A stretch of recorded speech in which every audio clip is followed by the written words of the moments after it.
Dan Ariely, Las trampas del deseo. Cómo controlar los impulsos irracionales que nos llevan al error. Introducción. De cómo una lesión me condujo a la irracionalidad y a la investigación de la que aquí se trata. Mucha gente me ha dicho que tengo una manera poco habitual de ver el mundo. Más o menos, durante los últimos 20 años de mi trayectoria como investigador, he tenido ocasión de divertirme bastante averiguando qué es lo que influye realmente en nuestras decisiones cotidianas, lo cual es distinto de lo que nosotros creemos, a menudo con gran confianza, que influye en ellas. ¿Sabe usted por qué nos prometemos a nosotros mismos tan a menudo que haremos dieta y ejercicio solo para ver cómo esa idea se desvanece en cuanto el carrito de postres pasa a nuestro lado? ¿Sabe por qué a veces nos sorprendemos a nosotros mismos comprando entusiasmados cosas que en realidad no necesitamos? ¿Sabe por qué seguimos teniendo dolor de cabeza después de tomar una aspirina que nos cuesta 5 céntimos, pero ese mismo dolor de cabeza desaparece si la aspirina cuesta 50? ¿Sabe por qué una persona a la cual se le pide que recuerde los 10 mandamientos tiende a ser más honesta, o al menos inmediatamente después, que otra que no se le pide tal cosa? ¿O por qué los códigos de honor reducen efectivamente la deshonestidad en el lugar de trabajo? Cuando haya acabado de leer este libro, sabrá las respuestas a estas y muchas otras preguntas que tienen consecuencias en nuestra vida personal, en nuestra vida empresarial y en nuestra manera de ver el mundo. Conocer las respuestas a las preguntas sobre la aspirina, por ejemplo, tiene implicaciones no solo en nuestras elecciones personales a la hora de adquirir un medicamento, sino también en uno de los más importantes temas de afrontar en nuestra sociedad, el coste y la eficacia del seguro de enfermedad. Comprender el impacto de los 10 mandamientos a la hora de frenar la deshonestidad podría ayudar a evitar el próximo fraude estilo Enron. Y comprender la dinámica de la alimentación impulsiva tiene consecuencias para todas las demás decisiones impulsivas de nuestra vida, incluyendo por qué nos resulta tan difícil ahorrar dinero para cuando lleguen las vacas flacas. Mi objetivo, una vez que haya acabado de leer este libro, es el de ayudarle a repensar esencialmente qué es lo que lo mueve a usted y a las personas que lo rodean. Espero poder llevarle a ello presentándole un amplio abanico de experimentos científicos, hallazgos y anécdotas que en muchos casos resultan bastante divertidos. Una vez que descubran los sistemáticos que resultan ser ciertos errores, como los repetimos una y otra vez, creo que empezará a aprender cómo evitar algunos de ellos. Pero antes de empezar a contarle mi curiosa, práctica, entretenida y, en algunos casos, incluso deliciosa investigación sobre la alimentación, las compras, el amor, el dinero, la desidia, la cerveza, la deshonestidad y en otras áreas de la vida, creo que es importante que le hable de los orígenes de mi relativamente heterodoxa visión del mundo y, por ende, de este libro. Por desgracia, mi introducción en este ámbito se inicia en un accidente ocurrido hace muchos años, que fue cualquier otra cosa menos divertido. Una tarde, que por lo demás habría sido la de un viernes normal y corriente en la vida de un joven israelí de 18 años, todo cambió irreversiblemente en cuestión de segundos. La explosión de una gran bengala de magnesio, de las que se utilizan para iluminar los campos de batalla por la noche, dejó el 70% de mi cuerpo cubierto de quemaduras de tercer grado. Pasé los 3 años siguientes cubierto de vendajes en un hospital y luego, durante un tiempo, aparecí en público solo ocasionalmente, ataviado con un ceñil traje sintético y una máscara que me hacía parecer una especie de Spider-Man de vía estrecha. Al no poder participar en las mismas actividades cotidianas que mis amigos y mi familia, me sentía prácticamente distanciado de la sociedad y empecé a observar las mismas actividades que habían constituido mi propia rutina diaria como si fuera alguien ajeno a ellas, como si procediera de una cultura o un planeta distinto. Empecé a reflexionar sobre los objetivos de diversos comportamientos, míos y de otras personas. Así, por ejemplo, empecé a preguntarme por qué me gustaba una chica pero no otra, por qué mi rutina diaria estaba diseñada para que les resultara cómoda a los médicos pero a mí no, por qué me gustaba hacer escalada pero no estudiar historia, por qué solía preocuparme tanto por lo que los demás pensaran de mí y sobre todo, qué hay en la vida que motiva a la gente. En los 3 años siguientes que pasé en el hospital, después de mi accidente, tuve una amplia experiencia con distintas clases de dolor y un montón de tiempo entre tratamientos y operaciones para reflexionar sobre él. Durante aquellos largos años de mi agonía cotidiana se produjo el baño, un proceso diario en el que me empapaban en una solución desinfectante, me quitaban las vendas y eliminaban las partículas de piel muerta. Cuando la piel estaba intacta, los desinfectantes producían un moderado picor y en general las vendas salían con facilidad. Pero cuando apenas hay piel o no la hay en absoluto, como era mi caso debido a las extensas quemaduras, las vendas se enganchaban en la carne y el desinfectante duele como ninguna otra cosa que pueda describir. Muy pronto, en la sección de quemados, empecé a hablar con las enfermeras que me administraban el baño diario a fin de entender cómo enfocaban mi tratamiento. Normalmente, las enfermeras cogían una venda y la arrancaban lo más rápido posible, provocando un dolor intenso pero breve. Luego repetían el proceso durante 1 hora, o así hasta quitar todas y cada una de las vendas. Una vez finalizado el proceso, me recubrían de una pomada y de nuevas vendas a fin de poder repetirlo todo el día siguiente. No tardé en darme cuenta que las enfermeras tenían la teoría de que tirar vigorosamente de las vendas, provocando un agudo pinchazo de dolor, resultaba preferible, para el paciente, arrancar dichos vendajes a poco, lo cual puede que no produjera un pinchazo de dolor tan intenso, pero sí prolongaría el dolor durante más tiempo y, en consecuencia, resultaría más doloroso en su conjunto.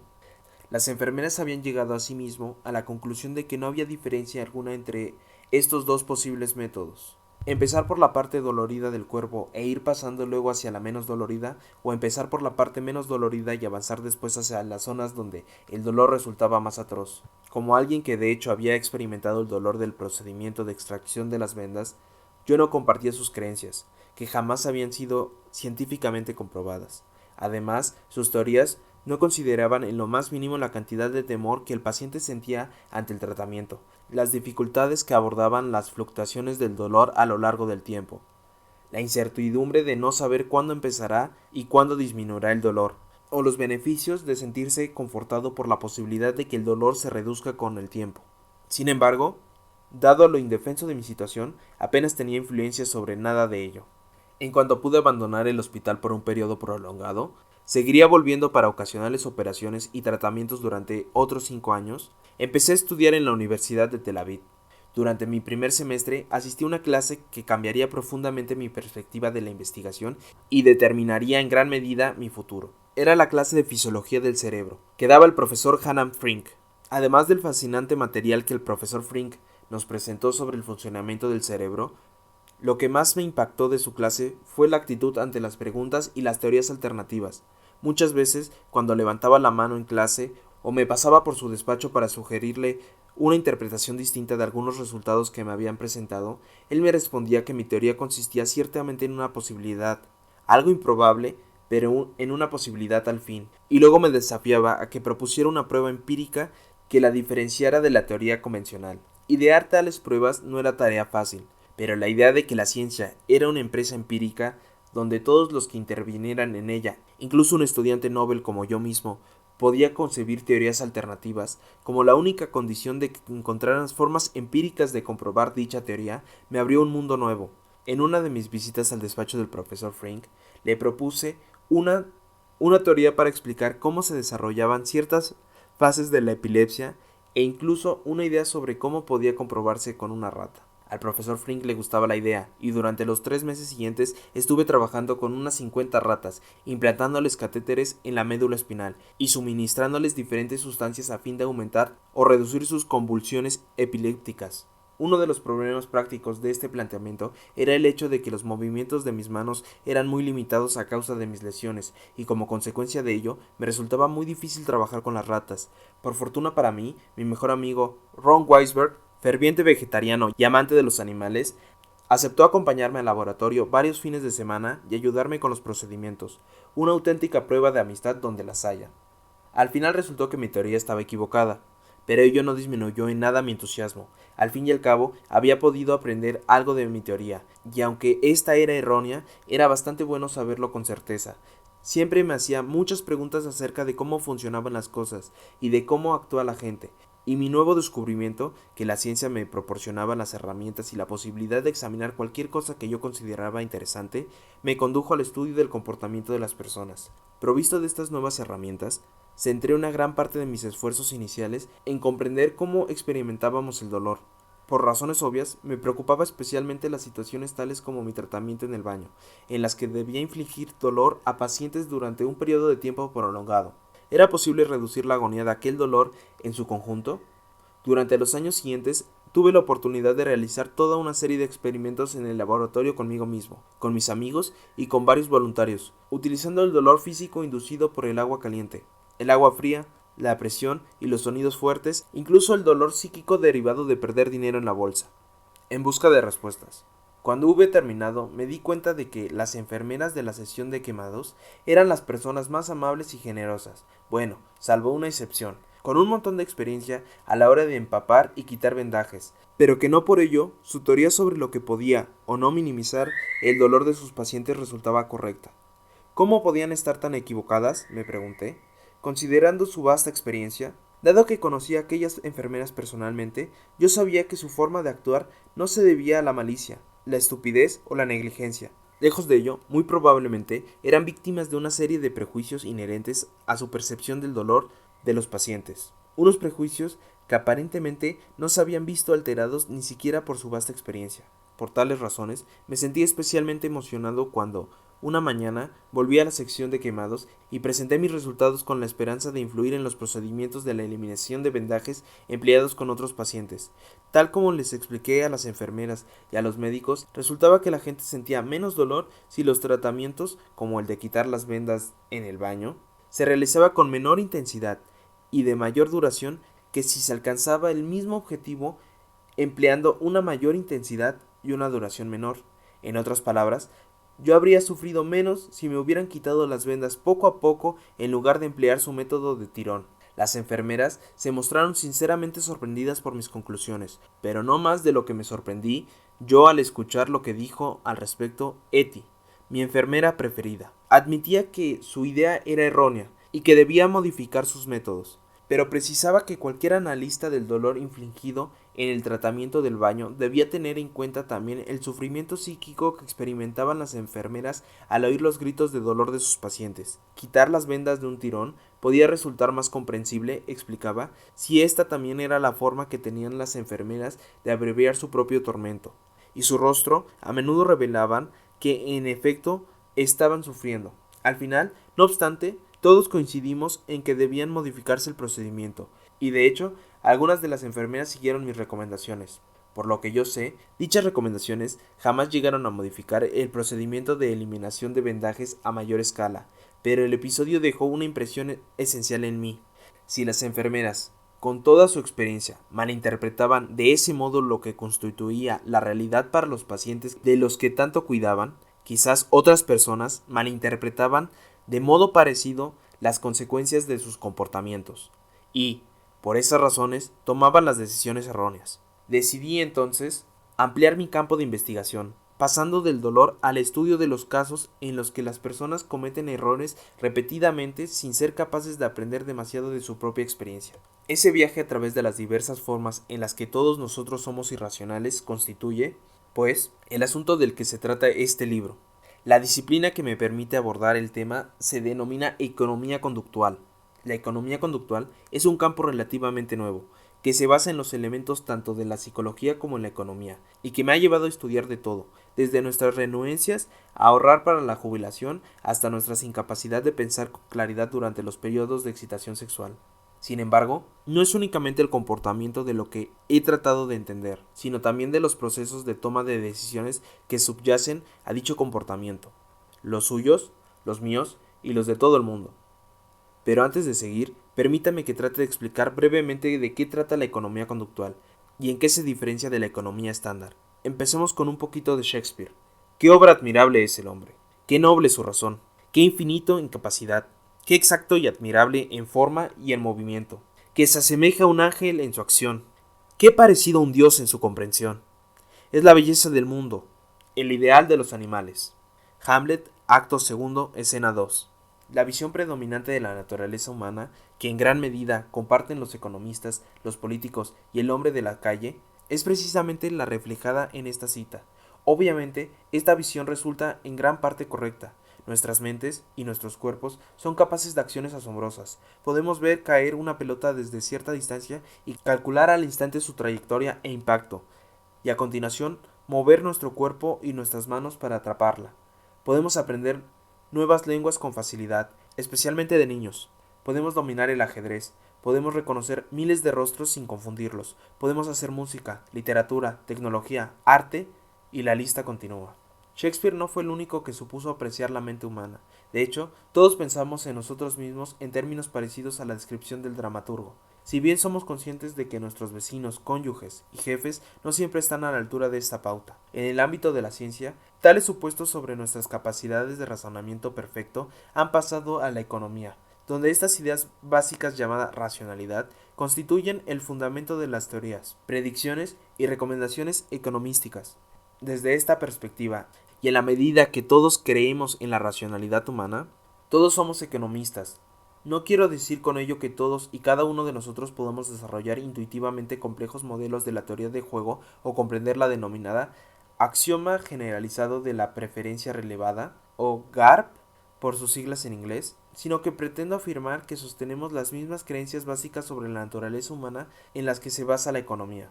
En este libro, pues, cuando hablo de modelo económico racional, me refiero al supuesto básico que la mayoría de los economistas y muchos de nosotros albergamos sobre la naturaleza humana, la simple y persuasiva idea de que nosotros somos capaces de tomar decisiones correctas por nosotros mismos. Ante cierto grado de fascinación ante la capacidad de los seres humanos resulta claramente justificable, existe una importante diferencia entre un profundo sentimiento de admiración y el supuesto de que nuestra capacidad de razonamiento es perfecta. De hecho, este libro trata sobre la irracionalidad humana, es decir, la distancia que nos separa de la perfección. Creo que la capacidad de reconocer lo que nos separa del ideal constituye una parte importante de la empresa de tratar de conocer realmente a nosotros mismos, y una parte, además, que promete numerosos beneficios prácticos. Comprender la irracionalidad es importante para nuestra acción y decisiones cotidianas, y también para entender la forma en que diseñamos nuestro entorno y las opciones que éste nos presenta. Mi siguiente observación es la que no solo somos irracionales, sino previsiblemente irracionales, es decir, que nuestra irracionalidad se produce siempre del mismo modo una y otra vez, ya actuemos como consumidores, como empresarios o como responsables de decisiones políticas. Comprender el modo en que somos previsiblemente irracionales proporciona un punto de partida para mejorar nuestras capacidades de decisión, cambiando para mejor nuestra forma de vida. Esto me lleva a la verdadera fricción, como Shakespeare podría muy bien haberla llamado. ¿Qué existe entre la economía convencional y la economía conductual? En la economía convencional, el supuesto de que todos somos racionales implica que en la vida cotidiana calculamos el valor de todas las opciones a las que nos enfrentamos y luego seguimos la mejor línea de acción posible. Y si cometemos un error y hacemos algo irracional, también aquí la economía tradicional tiene una respuesta. Las fuerzas del mercado se baten sobre nosotros y rápidamente nos conducen de nuevo a la senda de la rectitud y a la racionalidad. De hecho, basándose en tales supuestos, varias generaciones de economistas, desde Adam Smith, han llegado a conclusiones trascendentales sobre los temas, desde los impuestos hasta las políticas sanitarias pasando por el precio de los bienes y servicios. Sin embargo, y como el lector verá en este libro, en realidad somos mucho menos racionales de lo que presupone la teoría económica estándar. Asimismo, esos comportamientos irracionales nuestros ni son aleatorios ni carecen de sentido. Antes bien, resultan ser sistemáticos y en la medida en lo que los repetimos una y otra vez previsibles. ¿Tendría sentido, entonces, modificar la economía estándar, alejándolo de la psicología ingenua, que a menudo no logra superar la prueba de la razón, la introspección y, lo que es más importante, el escrutinio empírico? Eso es precisamente lo que trata de conseguir el naciente campo de la economía conductual, y también este libro, en tanto constituye una pequeña parte de dicha empresa. Como verá en las siguientes páginas, cada uno de los capítulos de este libro se basa en unos cuantos experimentos que he ido realizando a lo largo de los años junto con algunos geniales colegas. ¿Y por qué experimentos? Pues porque la vida es compleja, con múltiples fuerzas que ejercen simultáneamente su influencia sobre nosotros, y dicha complejidad hace difícil averiguar exactamente cómo cada una de esas fuerzas configura nuestro comportamiento. Para los sociólogos, los experimentos son como una especie de microscopio o de luz estroboscópica. Nos ayuda a ralentizar el comportamiento humano, reduciéndolo a una sucesión de acontecimientos, fotograma a fotograma. Así, las fuerzas concretas y a examinar dichas fuerzas minuciosamente y con mayor detalle nos permite comprobar de manera directa e inequivocada qué es lo que nos motiva. Si las lecciones aprendidas en un experimento se limitaran al entorno preciso de dicho experimento, su valor sería también limitado. Me gustaría que el lector pensara en los experimentos como algo que da idea acerca de cómo pensamos y cómo tomamos decisiones, no solo con el contexto concreto de un experimento determinado, sino también por extrapolación en numerosos contextos de la vida. En cada uno de los siguientes capítulos, pues, he dado ese paso de extrapolar los hallazgos de los experimentos a otros contextos, tratando de describir algunas de sus consecuencias para la vida, para la empresa y las políticas públicas. Las consecuencias que aquí extraigo no constituyen, obviamente, más que una lista parcial. Para extraer un auténtico valor de todo esto y de la sociología en general, es importante que usted, lector, dedique algo de tiempo a reflexionar sobre el modo en que los principios del comportamiento humano identificados en los experimentos se aplican a su propia vida. Mi sugerencia es que haga una pequeña pausa al final de cada capítulo y considere si los principios relevados en los experimentos podrían hacer su vida mejor o peor. Lo que es más importante, ¿qué haría usted de manera distinta dado los nuevos conocimientos que acaba de adquirir sobre la naturaleza humana? Es ahí donde reside la auténtica aventura. Y ahora iniciemos nuestro viaje.